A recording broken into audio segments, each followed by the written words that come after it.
Hi hello సౌజన్య సలీన్ ఛానల్కు స్వాగతం అండి. ఈరోజు నేను సోయా బాల్స్ తోటి రైస్ తయారు చేస్తున్నాను. చాలా బాగుంటుందండి ఇది రైస్. మనము సోయా బాల్స్ని ఇలాగ తీసేసుకొని కొంచెం అంత వేడి నీళ్ళలో వీటిని తీసేసుకున్నానండి. లైట్ గోరువెచ్చ నీళ్ళైనా పర్వాలేదు. తీసేసుకొని ఇలాగ వాటర్ అంతా ఒత్తేసుకోవాలన్నమాట. ఒత్తేసేసుకొని ఇలా పక్కన పెట్టేసుకోవాలి. పక్కన పెట్టేసుకున్నామంటే ఇప్పుడు మనం వాటర్ అంతా వెళ్ళిపోతాయి. ఇలాగ జల్లగిన్నెలు వేసేసుకున్నామంటే వాటర్ అన్ని వెళ్ళిపోతాయండి. వాటర్ అన్ని వెళ్ళాక ఇప్పుడు మనం ఏం ప్రాసెస్లోకి వెళ్దాం రండి. ఇప్పుడు కడాయి పెట్టుకున్న నూనె వేసుకున్నానండి. ఈ సోయా బాల్స్ని నూనెలో వేస్తాను. నూనెలో వేసేసి లైట్గా వేయించేసుకోవాలండి. ఇప్పుడు కొంచెమంత సాల్ట్, కొంచెమంత పసుపు వేసుకొని వేయించేసుకున్నాము. ఈ మిల్ మేకర్ అని కూడా అంటారండి వీటిని, సోయా బాల్స్ని. లైట్గా వేసేసుకోండి. వీటి వరకు మనం మళ్ళీ రైస్కి సరిపడా వేసుకుంటాము. లాస్ట్ టైం నేను చిన్న సైజు తెచ్చాను. ఇవి క్వాలిటీ తీసుకున్నానండి నేను, మిల్ మేకరు. ఇవి క్వాలిటీ కాకుండా లోకల్గానైతే త్వరగా అవి స్టిఫ్గా ఉండవు అనమాట. అవి కొంచెం మెత్తగా ఉంటాయి. అంత టేస్టీగా అనిపించదు. మీకు నేను ఏ ప్యాకెట్ తీసుకున్నానని చూపిస్తాను నేను. ఇది ఫార్చ్యూన్ ఉంది కదండి, ఫార్చ్యూన్ ఆ టైప్లో తీసుకున్నాను అనమాట నేను. ఇది మీకు చూపిస్తాను ఒక నిమిషం. నేను స్టాండ్కి పెట్టేశాను కదా ఫోను. మీకు ఇది తీసుకున్నానండి, సోయా చిక్స్, ఫార్చ్యూన్ కంపెనీది. ఎక్కువ శాతం నేను ఈ కంపెనీయే వాడుతూ ఉంటాను. అన్నిటినీ కూడా చాలా మసాలాలు కూడా నేను ఇదే వాడుతూ ఉంటాను అనమాట. చాలా బాగుంటుంది. నాకైతే ఇవి చాలా బాగా నచ్చాయండి. ఇది 3rd టైం ప్యాకెట్ అనుకుంటాయి తీసుకుని. ఇంతకుముందు విడిగా తెచ్చుకుంటూ ఉండేదాన్ని. మెత్తగా అనిపిస్తున్నాయి. ఇది 3rd టైమో 4th టైం అనుకుంటానండి ఈ ప్యాక్ తీసుకోవడం. నేను ఇదివరకు వేరే తీసుకునేదాన్ని, అంత అనిపించలేదు నాకు. ఈ ప్యాక్ తీసుకున్నప్పటి నుంచి నాకు చాలా బాగా నచ్చాయి. అందుకని ఇదే కంటిన్యూ చేస్తున్నాను. ఇది చాలా మంచిదండి, బలము పిల్లలకి. ఈ soya balls, soya 6 meal maker అని చెప్తారు దీన్ని. ఇప్పుడు మనం లైట్గా కొంచెం కారం కూడా వేసుకుందామండి.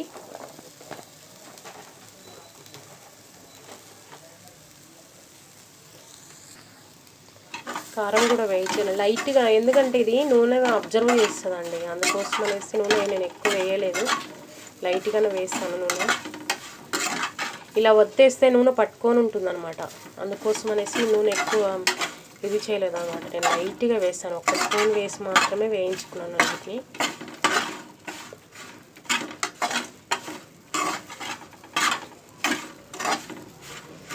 ఎందుకంటే హాట్ వాటర్లో తీసాం కదా మనము, అవి ఇట్లా స్ప్రెడ్ అయిపోతాయి అనమాట. అంటే స్పంజీలాగా అయిపోతాయి.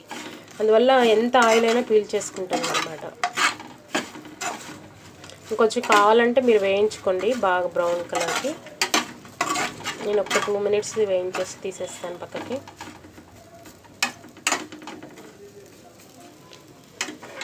నేను చేసే ప్రాసెస్లు చేయండి, చాలా బాగుంటుంది రైస్ ఇది.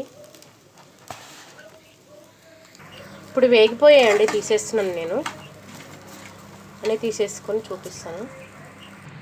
ఇప్పుడు మళ్ళీ కడాయిలో నూనె వేసుకున్నానండి. నూనె వేసుకొని ఒక ఉల్లిగడ్డ, ఒక రెమ్మ కరివేపాకు, ప్లస్ పచ్చిమిరపకాయలు ఒక 2-3 అండి చీలికలు చేసి వేసుకున్నాను.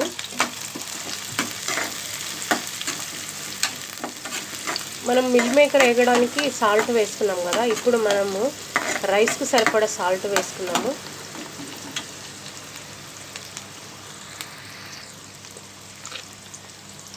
సాల్ట్ వేసుకుందామండి, సరిపడా వేసుకోండి. అదేవిధంగా పసుపు వేసుకోండి, అది కూడా చూసి సరిపడా వేసుకోండి. కొంచెం వేగాక అల్లం పేస్ట్ వేసుకున్నామండి. ఈలోగా ఇది వేగుతూ ఉన్నప్పుడు నేను ఒక 2 టమాటాలను మిక్సీ పట్టుకొని వస్తాను. సన్నగైనా కట్ చేసి వేసుకోవచ్చు అండి. ఒకే 2 టమాటాలను మిక్సీ పట్టుకుంటాను. సన్నగైనా కట్ చేసుకొని వేసుకోవచ్చు, ఆప్షనల్ అండి. అల్లం పేస్ట్ వేసుకుందామండి, సరిపడా వేసుకోండి అల్లం పేస్ట్. నేనైతే 1/2 స్పూన్ వేసాను. అల్లం పేస్ట్ బాగా వేగిపోయిందండి. ఇప్పుడు మనమైతే కారం వేసుకుందాము. నేనైతే కాశ్మీరీ చిల్లీ పౌడర్ 1 స్పూన్ వేసాను.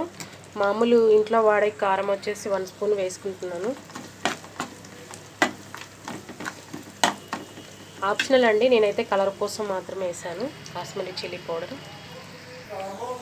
కారం వేసుకున్నాం కదండి. ఇప్పుడు ధనియాలు, ఇది వేయించుకున్న పొడి అండి. ఇది ధనియాలు, జీలకర్ర, కొబ్బరి అండి. కొంచెం అంత చెక్క, లవంగాలు అవన్నీ వేసి వేయించుకున్న పొడి కొట్టుకుందనమాట ఇది.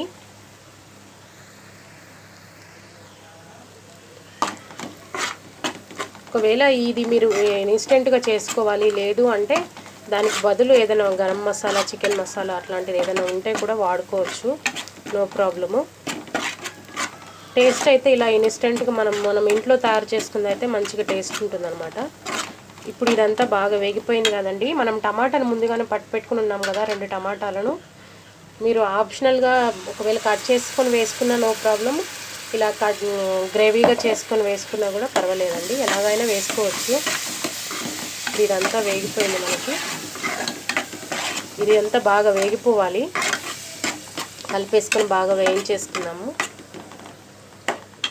ఒక 2 మినిట్స్ మూత పెట్టేస్తానండి, బాగా అది గ్రేవీగా అయిపోవడానికి. 2 మినిట్స్ మూత పెట్టేసాను. 2 మినిట్స్ అయిపోయాక చూద్దామండి. ఇప్పుడు మూత తీసి చెక్ చేద్దామండి. ఇదంతా గ్రేవీగా అయిపోయింది. ఇప్పుడు మనము దగ్గరకు అయిపోయింది. రైస్ని వేసుకొని కలుపుకోవడమేనండి. ఇందులో రైస్ వేసుకుంటున్నాను నేను. నార్మల్ రైసే వేసుకుంటున్నానండి నేను.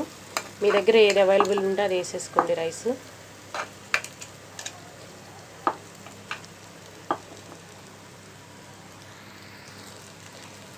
రైస్ చల్లారాక వేసుకుంటే బాగా పొలు వస్తుందండి మీకు.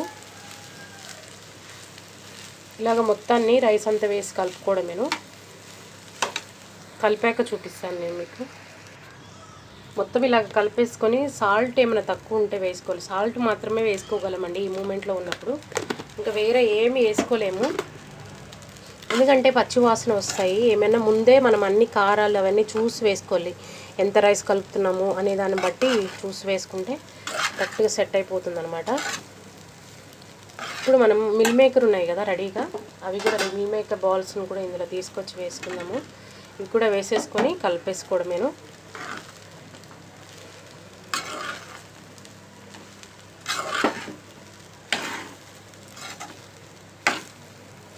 చాలా టేస్టీగా ఉంటుందండి రైస్, మధ్య మధ్యలో మిల్ మేకర్ తగులుతూ చాలా బాగుంటుంది.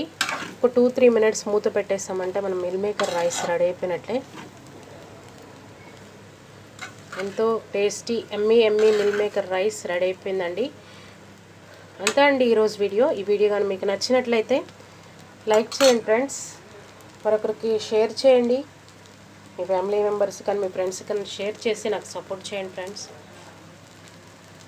ఎంతో ఎమ్మీ మిల్ మేకర్ రైస్, ఎంతో సింపుల్ అండ్ క్విక్గా తయారు చేసుకునే మిల్ మేకర్ రైస్ రెడీ అయిపోయింది. ఈ వీడియో కానీ మీకు నచ్చినట్లయితే నా ఛానల్కి సపోర్ట్ చేయండి, సబ్స్క్రైబ్ చేసుకొని బెల్ ఐకాన్ని క్లిక్ చేసుకొని పెట్టుకొని మనం అడుగుతున్నానండి. అంతే అండి. Thank you for watching.